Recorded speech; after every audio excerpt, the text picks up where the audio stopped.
President Obama, he started out by promising hope and change and a better tomorrow. Here we are 8 years later, and here's where we are as a country. These numbers don't lie.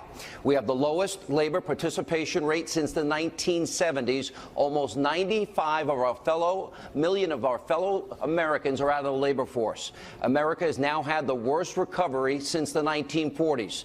The country now has the lowest home ownership rate in 51 years. There are now almost 13 million Americans, more Americans on food stamps. We have over 43 million Americans living in poverty. That's 8 million more than when Obama became president. Median household income is now lower than it was in 2007. Today in America, 1 in 5 households do not have a single family member that works. 1 in 6 American men aged 18 to 34, they're either in jail or out of work. And President Obama will be leaving office having accumulated more debt than all 43 presidents before him combined. Now, all of President failed policies have disproportionately also impacted the black community in America. Now, since Obama took office, there has been a 58% increase in the number of African Americans on food stamps. We have seen a 20% jump in the number of African Americans who are no longer in the labor force. Now, the African American home ownership rate, that is also down. It's more than 20% lower than the national average. African American unemployment is 8.1%.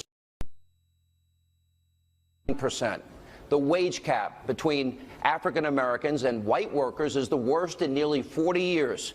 Median household income for African Americans is $20,000 less than the national average. And the African American poverty rate is 24.1%. That is over 10% higher than the national average.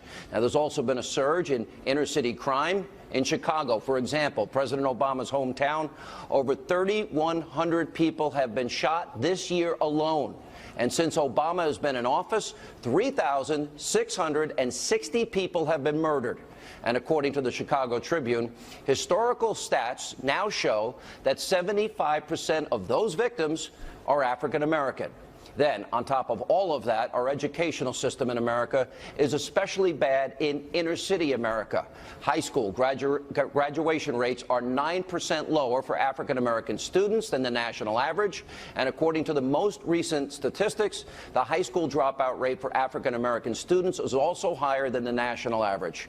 Now, the results should be much better, given that the U.S., get this, is now ranked 4th in the world in terms of money we spend per pupil.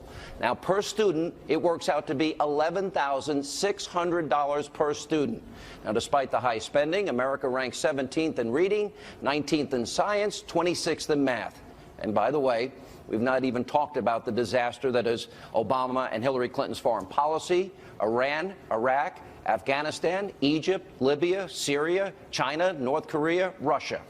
Hillary Clinton wants to continue, she says, Obama's policies.